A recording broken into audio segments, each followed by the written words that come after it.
Good afternoon, everybody. My name is Carlo Estella, and I am a registered nurse working in Los Angeles, California. I first off want to thank the Associated Students of GCC for having me speak in front of you guys today. It is definitely an honor to talk about my experience as an Asian Pacific American Filipino and to talk to you guys about my experience during this coronavirus pandemic. Before we begin, I do want to say if you guys have any questions throughout my presentation, feel free to click the raise your hand button and interrupt me to try to get more information out of me. But before we begin, also, I do have a short little video. It's a music video by Alicia Keys called Good Job. Here it goes.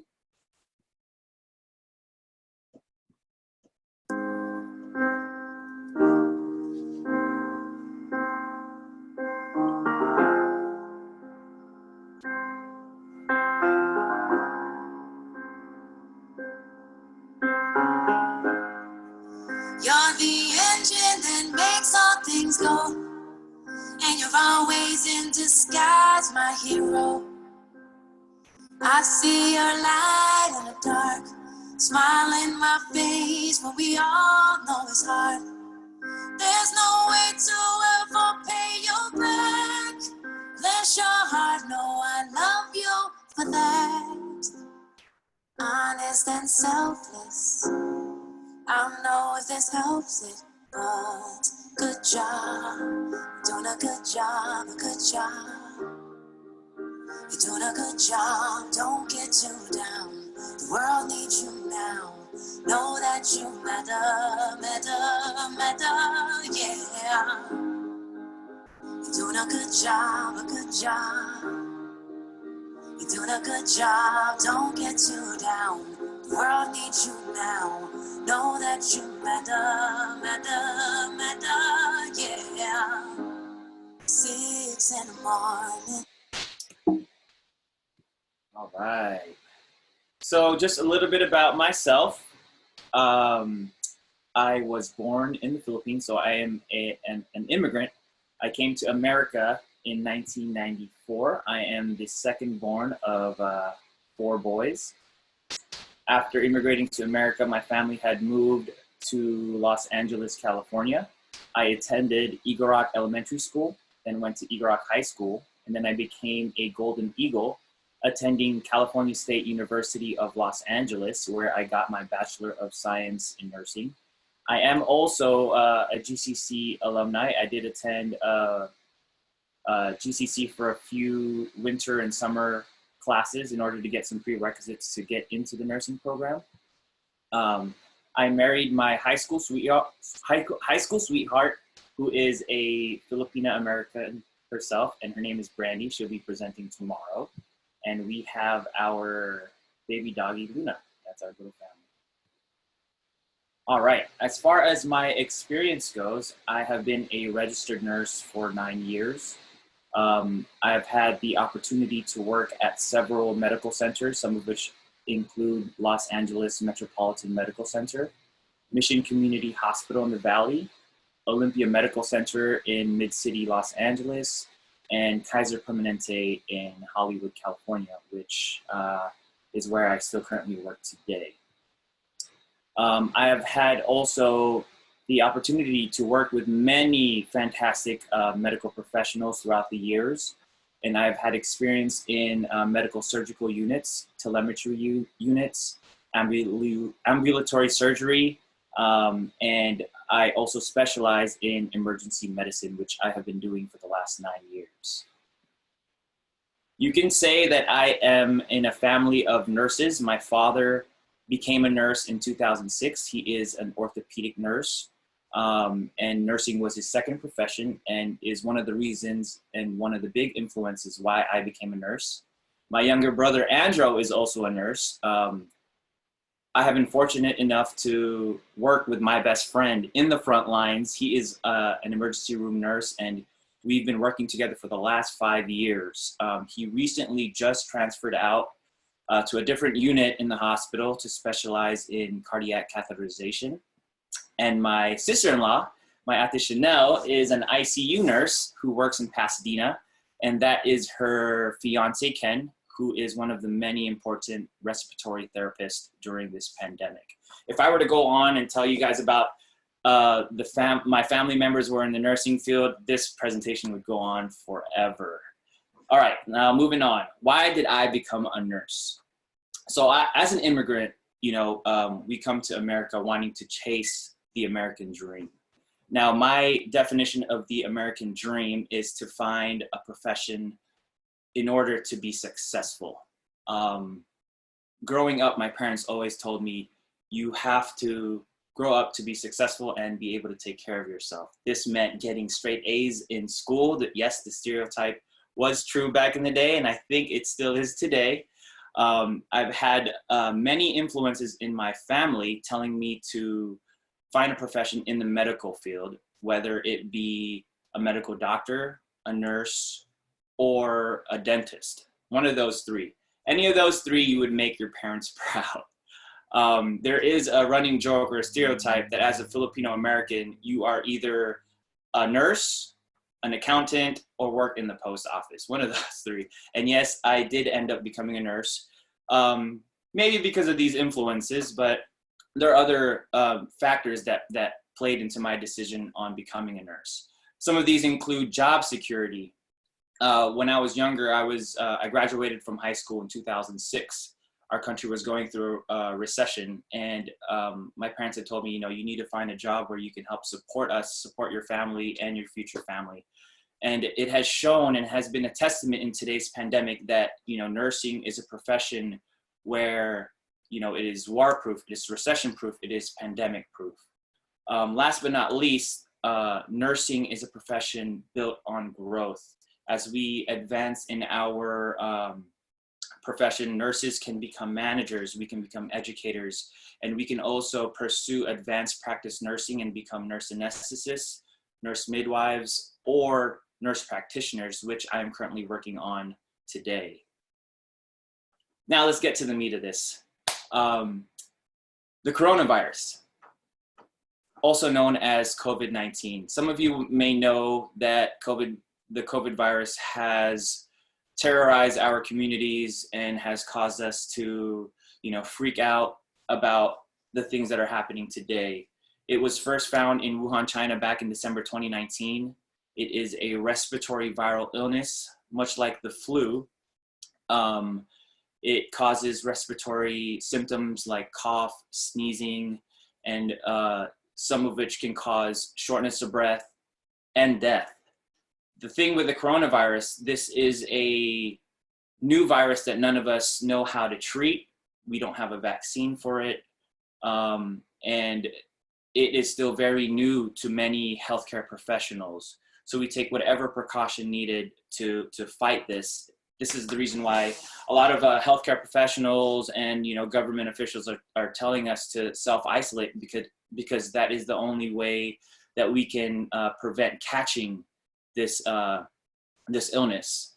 Like the flu, coronavirus can cause illnesses and make you feel really bad, and it can cause death. It has caused death in a lot of older patients that we have seen come through the hospital, and a lot of patients with many healthcare issues, most especially cardiac issues, respiratory illnesses like asthma. Even people who are more overweight can have a higher likelihood of death. This is a chart from the Johns Hopkins University of Medicine. This is a new updated chart that I picked up today. It shows us the total confirmed cases in the world. The US is the leading country with 1.3 million infected peoples. We are also leading the country with 81,000 deaths, and that number continues to rise. In LA, fortunately for us, we have seen a flattening of the curve. It is partially due to the temperatures warming and due to the stay-at-home laws that have been put into place. Now, a lot of us healthcare professionals are expecting a short little peak or rise in the confirmed cases because of, people now mobilizing, people going back to work. But it is something that we're working on to make sure that people stay educated with this issue and know how to handle it outside of the hospital setting.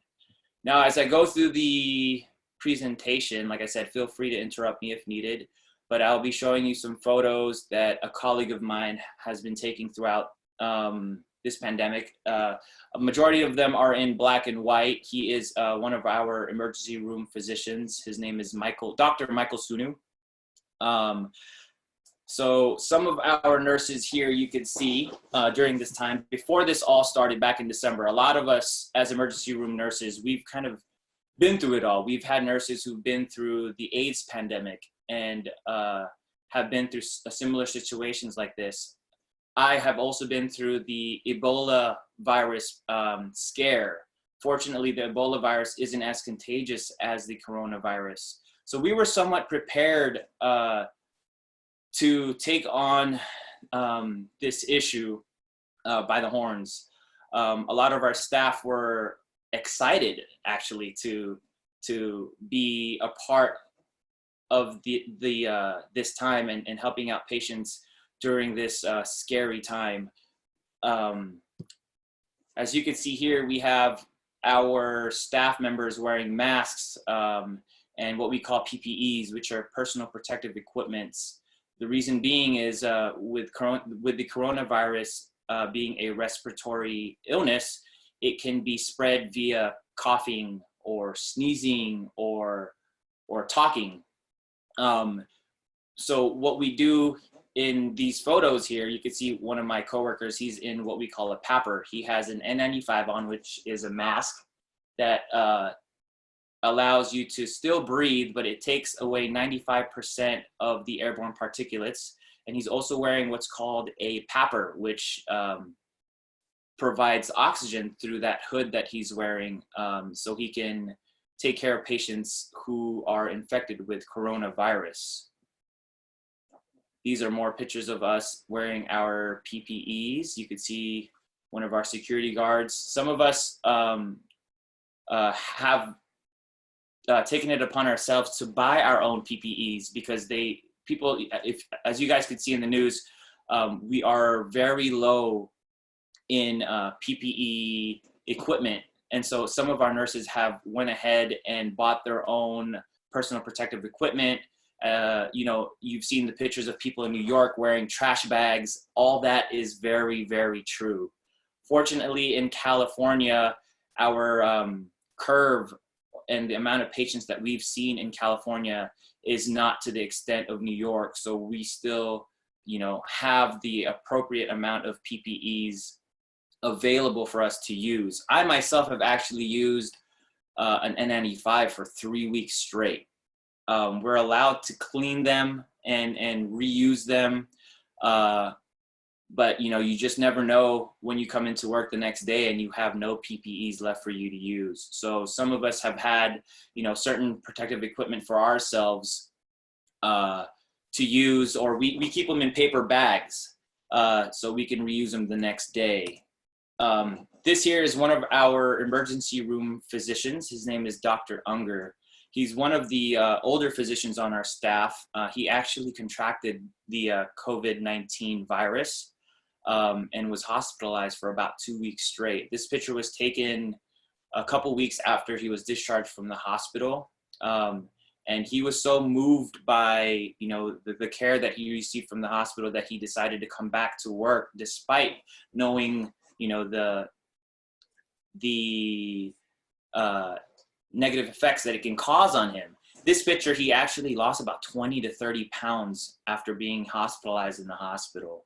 The next slide I have for you guys is a video of a survivor in San Diego, and he talks about his experience, near-death experience as a COVID-19 patient. Here we go. I was thinking that I either had a severe case of pneumonia or that I had coronavirus. 66-year-old Rich Pickett suspects it was on a flight to Newark in March when he contracted COVID-19. And my fever would oscillate between 97 and 103.9, sometime in a matter of hours. A fever and nasty cough he could deal with. But when Rich struggled to breathe, his wife, Jane, drove him to the Kaiser Permanente San Diego Medical Center. And all she could do at the ER was literally drive up outside. They said, stay in the car, we'll take him out. They took me out of the car, I waved to her, and then she had to take off. So that was hard. Next time I saw her, she picked me up. So, 17 days later. Rich signed a DNR. He thought he'd be dead in 24 hours. Had a wonderful life, wonderful family. Didn't work out, it didn't work out. Before Rich was put on a ventilator for 10 days, he texted his loved ones goodbye. Made sure they had all the information on my family. Asked some friends to help and said, I'm scared, and turned off my phone. You turned off your phone. How come? I don't think I wanted to see the replies. And the folks at Kaiser were amazing. After surviving, Rich spent 9 hours crafting this thank you letter. Everybody was so concerned and worked so hard. He thanked the doctors, nurses, therapists. Oh, everybody. The housekeepers would come into every day to clean my room. Much like the shirt he's wearing, Rich has lived a colorful life. He's been a police detective, a TV weatherman, and now a COVID survivor. I mean, this is a vicious virus. Rich is also a pilot who volunteers for angel flights to help soldiers, orphans, and cancer patients. After 35 philanthropic flights to Haiti, it was finally Rich's turn to receive instead of give. I thought I wasn't going to make it. Remember when we told you Rich turned his cell phone off? Well, a couple of angels turned it back on when he was in a coma. Two nurses, Anna and Sarah, would hold the phone to my ear so my family could talk to me. It's all written down in a letter. Because I thought it was important to individually thank them. In the Zeppeli Zone, Jeff Seville. Now that's just one of the many COVID survivors that we've seen make it through this illness. This picture here, I took. Fortunately for us nurses, there have been so many people who've been donating things to our staff, whether it be food, PPEs, anything to cheer us up, because a lot of our staff have been working long 12-hour shifts, 5 days a week, 6 days a week. Some of us, haven't been able to see our families because of the fact that, we don't know if we're carriers of COVID-19. There have been a lot of organizations that have allowed us medical professionals to either stay in hotels for free, give us food. So we've been very thankful for this. But this picture, just to give you guys a little background, one of my coworkers in the back, his name's Eric, one of our registered nurses, and Dr. Wee in the middle, we just had finished a code on a patient. We had an older gentleman who had rolled into our ER with shortness of breath from a nursing facility. This patient had a very low percentage of making it out alive during this pandemic. And this doctor had to make a tough call to call the patient's family to let them know the situation that we were in and things that it can cause if we were to, intubate and perform CPR. And he had to make one of the many tough decisions that we've had to make as medical professionals, to speak to the family, to let them know,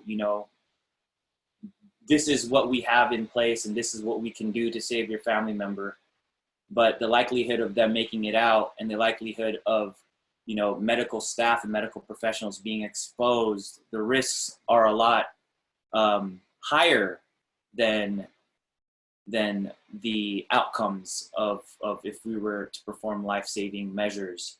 But these are just one of the many tough decisions that we've had to make as medical professionals. But like this gentleman in the video, as an older patient, you don't know, if you're going to make it out of this sickness. We've had patients who have recovered in a few days. We've had other patients who have been in our intensive care units for a month and we've had patients who have been fighting this virus for many weeks, not knowing if they're going to make it the next day. But moving on, I do want to give a shout out to the ancillary staff that don't get enough credit. We have a lot of essential workers in our hospital, inside the hospital and outside of the hospital too, those people working in the supermarkets. But we have here our environmental services worker who puts their lives on the line to ensure that rooms are clean, thoroughly cleaned and sanitized after each patient either gets admitted to the hospital or gets sent out somewhere else. They have to make sure each and every room and the hallways are spick and spot clean in order to maintain the boundaries that we need to maintain so we don't infect the patients in the next rooms over. We also have here our security guards who have done a fantastic job to help calm family members down, because in the emergency room department, we're not allowed to have any guests come in. So let's say you have a sick person come in, whether it be your mother, your sister, your husband, or your wife, right at the waiting room, we tell them, hey, you cannot come in because this virus can either, you can either catch it by just going in, and it's so tough for family members to accept the fact that, you know, this might be the last time that you see your family member. We've had certain protocols where we have iPhones and iPads set up so family members can talk to each other from the hospital inside and outside. We've had to, you know, do things on the fly in order to use technology so family members can talk to each other, you know, but a lot of the times we have family members calling every 10 minutes just to get an update, because you can only imagine, you know, the stress that people are going through and the things that run through their head. Is my family member going to make it? Will I be able to, you know, is this the last time I'm saying goodbye to my family member? So it's been really tough. And our medical staff has been really good in, you know, in keeping family members and patients up to date with what's been going on during this tough time. This is a picture of our staff. We have increased our staff meetings during our shifts to 3 times a day. Usually we have 1 major staff meeting a day, but we have 3 staff meetings a day to just keep ourselves updated to, you know, new things that we're learning, because of the fact that coronavirus is such a new illness. We learn things every day. In the beginning, we would change our protocols every day or every other day, it seemed like. I would clock into work and we're doing something different, whether we're using N95s or whether we're using surgical masks, whether we have to wash our hands for 20 seconds, 30 seconds, take a shower, you know, multiple things. So now, you know, we've been dealing with this for maybe 2 to 3 months. So we've kind of figured out what we need to do, but, you know, it's still a learning process. And as we continue to search for, you know, a vaccine and medications to use in order to slow down the sickness, we have to do with what we know. The next slide is a picture of my colleagues. All of them are nurses. You know, this goes to show that, you know, all our nurses are trying to keep a positive attitude during this time. A lot of them have children and families who they have not seen because they're afraid to go home to them and give them, you know, the virus themselves. I fortunately live with my wife, and she has contact with patients as well who could potentially have COVID-19, and we've just been self-isolating. I haven't seen my parents since this started. My in-laws since this started. It's gone to the point where, you know, we just come home, sleep, you know, watch Netflix and just hang out with each other. But, you know, think on the positive side with the half glass full, you know, you think about what's important to you during this time, and you think about the people that you love and the people that you care for, and you really understand, you know, why it's important to maintain social distancing during this time, because you don't know who it affects or how it can affect the people around you. real quick. Yeah. Sorry. There's a few questions in the chat I wanted to know. Do you want me to just read them out loud to you now? Yeah, that actually concluded my my presentation. This little video here was taken, I think this was back in November. They were teaching us how to use proper equipment. So now, you know, I'll leave it up to you guys. We'll open up the forum for any questions. Thank you so much. I just Yeah. want to say, sorry, my mom is washing dishes in the background, but thank you so much for just sharing your experiences. There's just like an outpouring of like love and support and gratitude for all the work that you're doing out there here in the chat. And there's also a few questions in the chat, so I just wanted to read those out loud to you. So Jira asked, are you being tested every day? So our country, we're at a shortage of testing materials. So if we don't have or show any signs and symptoms of, you know, upper respiratory symptoms such as cough, sneeze, or fever, there's really no need to be tested. One of the biggest fears as nurses is with the coronavirus is sometimes you can be a carrier during this time and not know. That's why we really reiterate to self-quarantine, because you don't know if you are positive or not. We would have patients coming in at the beginning of this whole fiasco to just get tested just because they want to know if they're positive or not, and to see whether or not, you know, they should self-isolate. We would just tell patients, if you don't have any symptoms, just assume that you are positive, because we don't know if you are, and we want to test the people who actually have signs and symptoms because of the shortage of equipment that we have to test people. But yeah, no, to answer the question, we are not being tested daily. We do have the option to be tested as frontline workers if we want to, but you know, it comes down to, do we have the equipment, and do we really need to be tested, which is, in my opinion, you know, if you don't have it, there's no need to be tested. Mm-hmm. That's awesome. There's another question from Elise. If you get COVID-19 once, can you still get it again? So that's still up in the air. With it being a new illness, we don't know. There have been studies in China that showed people who contracted COVID and have recovered from it and got COVID-19 again. So we're still quite unsure whether, you know, you can get it again or not. Like, much like the influenza, like the flu. The flu changes every year. If you get the flu one year, you can get it again the next year. So a lot of our medical staff are kind of preparing for a second round of coronavirus, because it might end in the summertime, but it might come back again once the temperatures change and it gets colder. So we still don't know. Thanks so much, Carlo. There's another question from Lynn. What was your most heartbreaking experience, and what was your best experience, I guess, throughout this whole entire pandemic? My most heartbreaking experience is it was that one photo that I actually took. That doctor, he actually, I don't know if you could tell from the picture, but let me see if I can scroll back.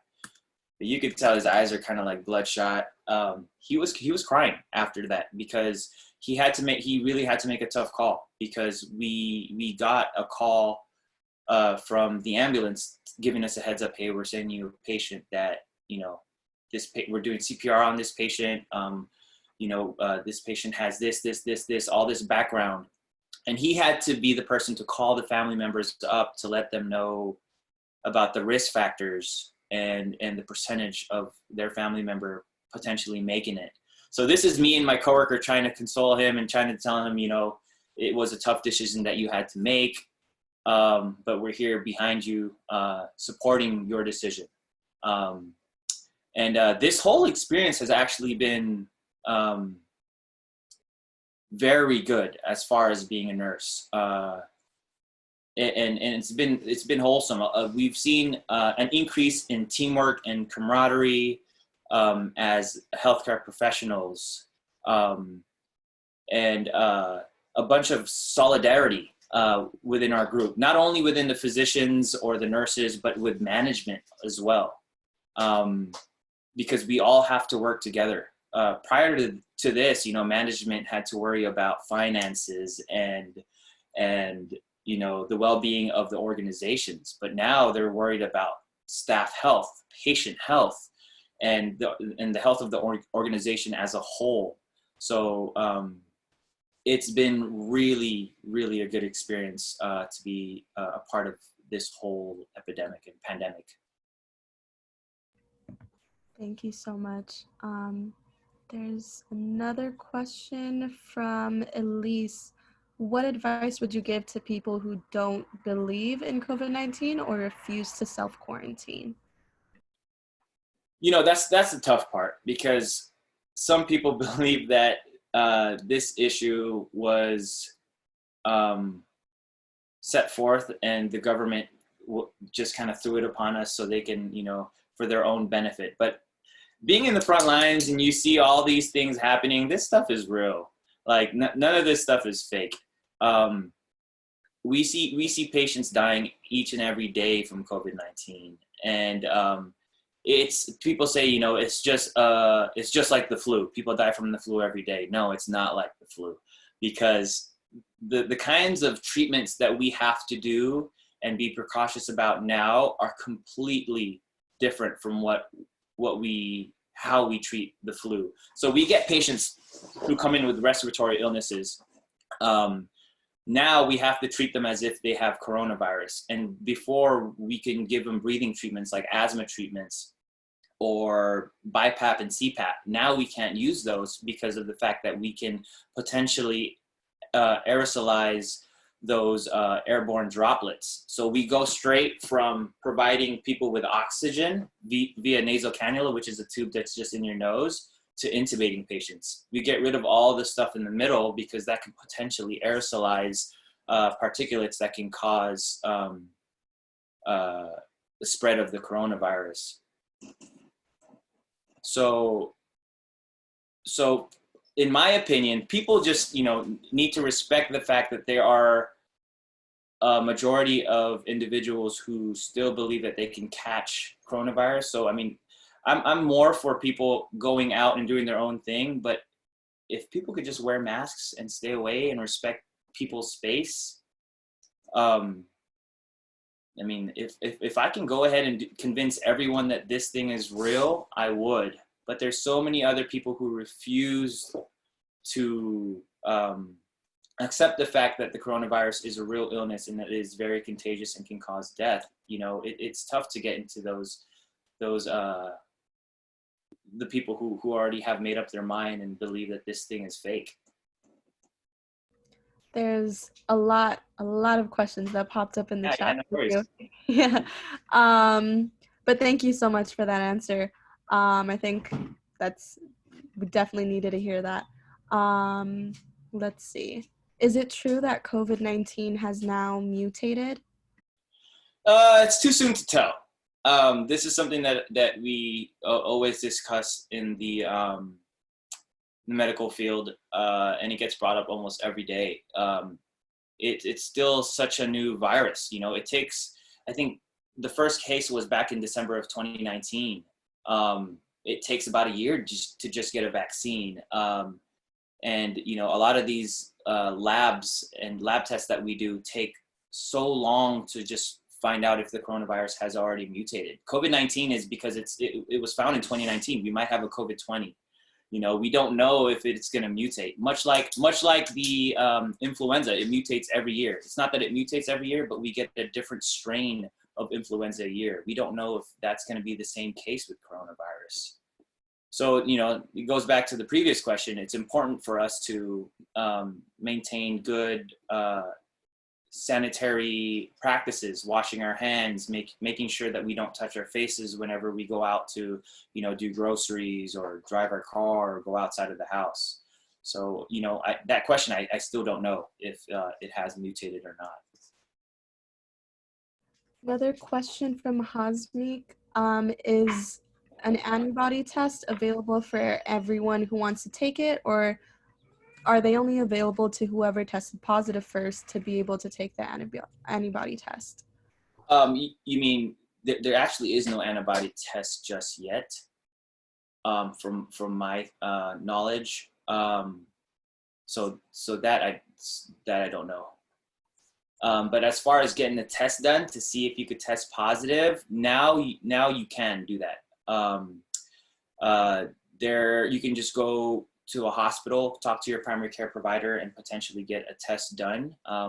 We at Kaiser actually have a drive-through test. So what our patients do is, whether or not they have symptoms or not, they can contact their primary care provider and get a drive-through test done, and they just drive up to the emergency department and they get swabbed, and they'll get test results back in 24 hours. Thanks so much, Carlo. Another question, there's a few more COVID-related questions, and then there's more about, your experience in nursing and advice you have to future nursing students. But so from Manelli, do you think social distancing will help people who are going to beaches to not get the virus? In my opinion, going to beaches or participating in any outside activities won't help stop this pandemic. So what's your idea about this issue? I mean, I'm with you. The coronavirus, or even influenza, if you're within a 6-foot distance, someone can potentially talk to you, and sometimes people talk and they spit, and even if people go out, that's why I say you have to practice good sanitary skills, because you can go out to the grocery market. Let's say somebody with the coronavirus comes in, they cough and sneeze in their hands, they grab a grocery cart, they do their round around the supermarket, drop off the grocery cart, you come around and you grab the same grocery cart, even if you sanitize it, they say that the coronavirus stays on objects for hours, even to days. You can touch that same grocery cart and then come home without washing your hands or using hand sanitizer, and then touch your face, touch your mouth, touch your ears and eyes. You could potentially catch it. So even if you practice social distancing and stay away from 6 feet away from each other, you could still catch this illness. Thanks so much for your insight on that. Let's see. What medications are primarily being used to treat COVID patients? Some people, we've gone through multiple things. We've heard from our president, one thing works and this thing works. We still don't have a definite medication that helps with coronavirus. In the hospital, what we're doing is we're treating the symptoms. So let's say you come in with a fever. We treat them with antipyretics, which is, Tylenol, to help bring people's fevers down, or you give them fluids. If someone who is short of breath, you would provide them supplementary oxygen. But like I said, if someone who is in severe shortness of breath, or their oxygen saturation is really low, we kind of jump through the most extreme option at this point, and that is intubating patients, meaning we put a tube down people's throats and mouths and put a tube to their lungs, and we have to breathe for the patients using a machine. Because if we don't do that, and we do the other procedures that we used to do before, which is a BiPAP machine, which is like a mask, you put a mask on someone and give them high flow oxygen, that can potentially cause aerosolization of particulates, and can cause a risk for people around the room to get infected. So right now, I mean, there's no specific medication that we personally know of that will completely treat the illness, but what we do is treat the symptoms. Got it. Thank you so much. There's another question here from Giselle. I have asthma, and so does my family. Have you seen a lot of patients with asthma? If so, is there any advice that you may give for asthma patients in particular? So this is the tough part. The people who we see who have worsening symptoms are, people with respiratory illnesses, and that of which is asthma. We have people that come in with COPD. We have people that come in with, other issues that can cause exacerbation of these issues. And asthma is one of them because it is a respiratory illness. So the one main thing for people to do is just practice social distancing. And you have to make sure that you wash your hands all the time. You have to be, if you can wear masks outside too, that is highly recommended. If you can find N95s or those respirators that people use for construction, those things work as well. I know a lot of people have been making homemade masks at home, but a lot of those, they do the job, but it doesn't necessarily mean that it will block off other particulates that come into the air. So just maintain social distancing. If you do have signs and symptoms that may cause and you're afraid that you have COVID-19 and you are in fact afraid that your life is on the line, definitely go to the hospital and see a professional. Thanks so much. There's another question sent privately to me. What would you recommend to students who want to pursue nursing today? I would highly recommend it. Coming into this profession, I originally wanted to get into med school.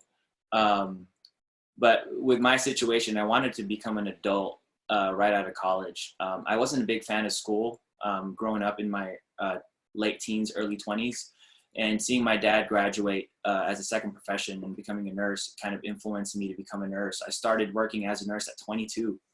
I moved out of my house at 18 and was taking care of myself and my younger brother as my younger brother was going to nursing school as well. Nursing is a great profession. Like I said earlier, it is a profession of growth. It doesn't necessarily mean, you're doing patient care 24/7. I myself, I work 3 days a week.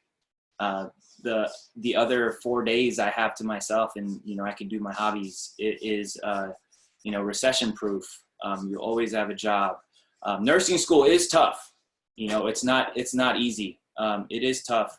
But, once you become a nurse, it is very, very, very rewarding. And you can tell from the people now, the outpouring of love that we're getting from the community. As nurses, we don't look for this kind of love from everybody. We do our job because we do our job. But now that people kind of have recognized us, it's great. It's a great profession. And, being a male nurse was also a stigma when I graduated. But when I came into the field and working emergency medicine, I would say 60 to 75% of the staff are male nurses. This is in the emergency setting, of course. And as a Filipino, I didn't know, in California, there's a high percentage of Filipino nurses. We make up to 3%, Filipino nurses make up to 3% of nurses in the whole country. But I believe in California alone, it's about like 37% of Filipinos who are nurses. And I don't know exactly the percentage of male nurses, but that number continues to grow as well. That's awesome. Thank you so much for that answer. Along kind of the same line, there's a question here. In deciding what career path to take, was there any doubts on you becoming a nurse? Maybe, as you were going throughout nursing school or like facing the stigma against like male nurses? You know what? The last thing that was on my mind is becoming a male nurse. There was a movie when I grew up called Meet the Fockers. And the father-in-law of Drew Barrymore, I forget the actress's name, made fun of him for being a nurse. But that was like in the back end of my thought of becoming a male nurse. It was more so, pursuing something that I wanted to do. And once I got into the profession, I fell in love with it. I wasn't in love with the profession when I was in school. But when I became a nurse, I was like, wow, this profession is great. And now that I've been a nurse for 9 years, I haven't looked back to say, I wish I had done something else. And I wouldn't take any day back. And now I'm working on becoming a nurse practitioner. I'm actually working on becoming a psychiatric mental health nurse practitioner, and eventually hoping to open my own practice and practice as a primary care provider. That's awesome. Thanks so much, Carlo. There's a few more questions here. I've just been kind of jumping around. Is wearing a mask enough to continue doing our regular activities? Yes and no. Like I said previously, wearing a mask is good practice, but you also have to do other things to ensure that you don't catch any illnesses, such as washing your hands. And just practicing good sanitary techniques. All right, thank you. Let's see. Do you believe that the media is trying to instill fear in people for the wrong reasons? Like, do you think anything in the media today is just exaggerated or maybe sugar-coated? Yes and no. I mean, with everything going on right now, I assume that everything is true at this point. I've had colleagues and friends who've actually done travel assignments and gone to New York to practice out there, and they say this is completely true. None of the stuff that the media is saying is false. But take that with a grain of salt, because we don't know what the media is saying. There is a lot of propaganda that is going around, so kind of do your own due diligence and make your own opinions as far as what you should do individually, because at the end of the day, you're making your own decision. Just remember, there are others out there that you could potentially be harming. You could be a carrier of COVID-19 and not know it. I have friends who are staying at home, but they live with their parents who are in their 60s, have other comorbidities. And I keep telling them, you know what, you may not have symptoms, but you come back home and you can potentially give COVID-19 to your parents, and might not know it, and you might regret it a few weeks from now. So the only real thing is just to follow what people are saying, because it has shown that, our numbers in California haven't peaked like they have in New York, but it has shown to be working at this point. Awesome, thank you. There's two more questions.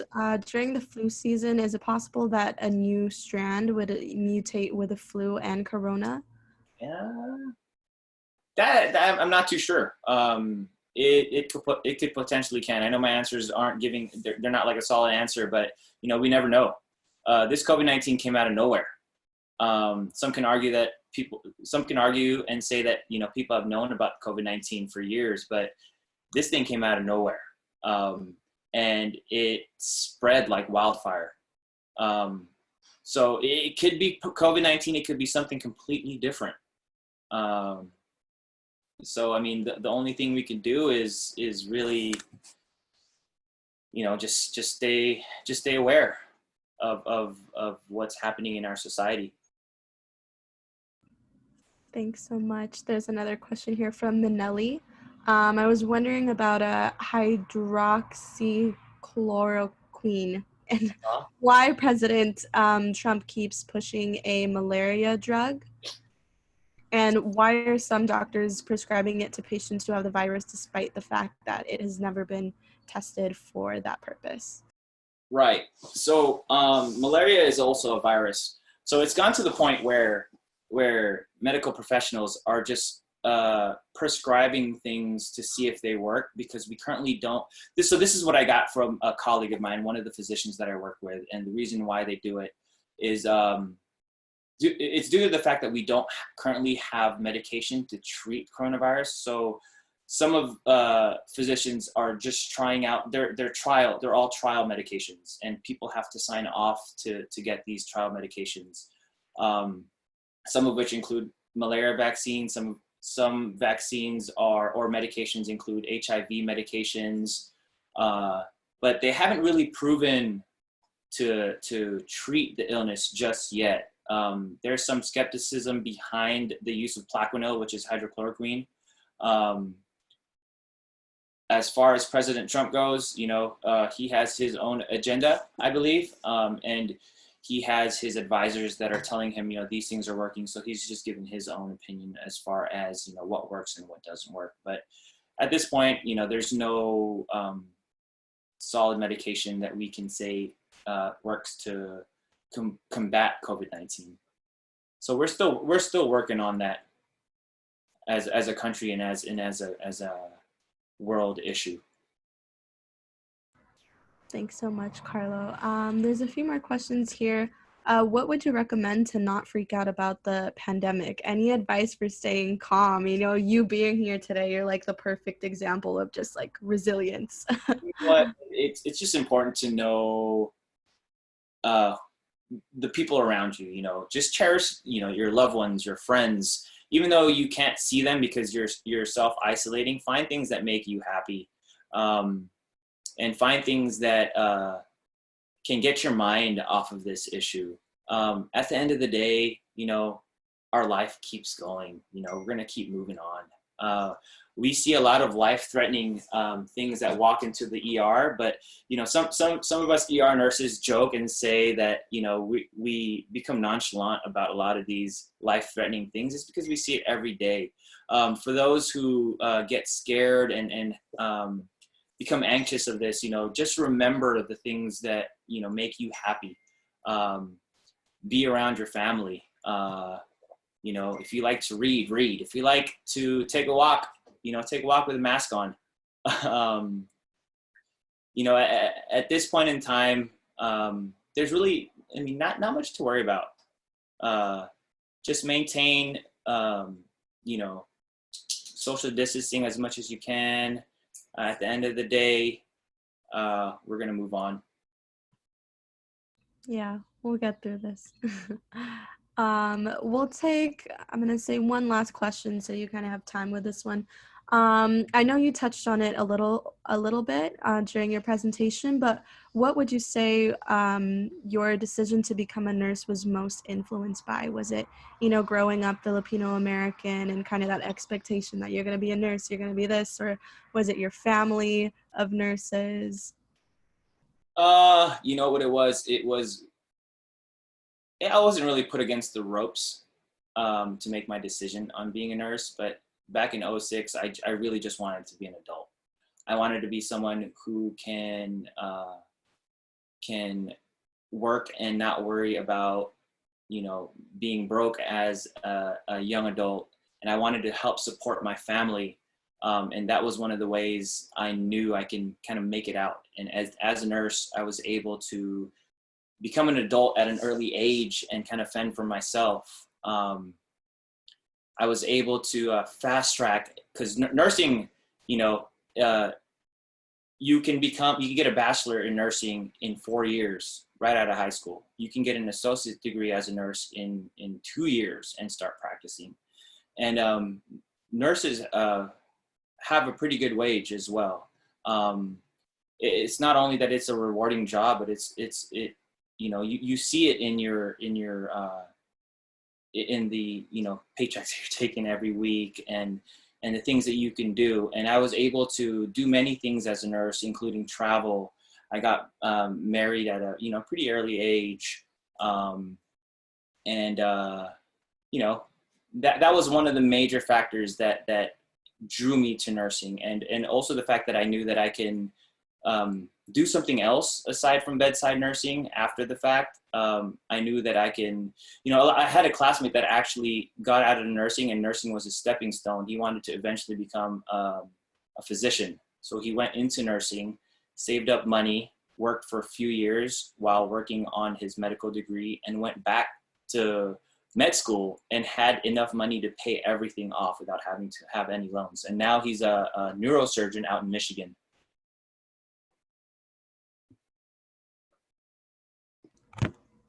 Awesome. Thank you so much, Carlo. Okay. A lot just popped up here. Do you agree for, just meeting up with close family or just a group of a few friends while maintaining, social distancing measures and wearing masks to stay away from each other? I mean, it really depends. I would take that with a grain of salt because you don't know, if your family members have comorbidities, and you don't know if you're a carrier. I mean, that's really up to you to take the risk. Um, but at this point in time, it, you know, I mean, in my opinion, you just don't know what's going to happen. I could say yes and I could say no, and I don't want to be the person to say, hey, I was talking to a nurse the other day and he said This it's guy okay. said this. Yeah, yeah. I mean, just take it with a grain of salt. If you guys are generally healthy, just you guys can get together, have a small little dinner, but you just have to know to be responsible. You can't go out and stop by the supermarket and if you have an old grandma in your household, I would definitely stay away from visiting your family members if you have an older grandma there or somebody who is sick, has respiratory illnesses, cardiac illnesses, and what have you. So just be responsible. Thank you so much, Carlo. And on that note, I see it's 1:29, so we'll just have a few closing remarks from me. And Carlo, I just want to say thank you. Thank you Yeah, so much thank for you for having being here. I can imagine how just mentally and physically draining it is to, be out on the front lines and to have you here today, just speaking on your experiences as, a Filipino American nurse. That means a lot to us. So me. thanks so much for coming back to GCC virtually. Yeah. And if Uh, you have any questions, this is my email here. Feel free to email me with any other questions or concerns. I'm open for any of that. Okay. Awesome. Yeah. I just want to make one last announcement to our attendees today. So, as I mentioned in the beginning, we'll be having a raffle today for GCC students that attended with their cameras on, and fill out an evaluation form. And I just sent the link to that. Oh, that is the wrong evaluation form. 1 second. I'll be sending out the link to that evaluation form. It's going to close an hour after the event. So just fill that out ASAP for a chance to win a $50 gift card.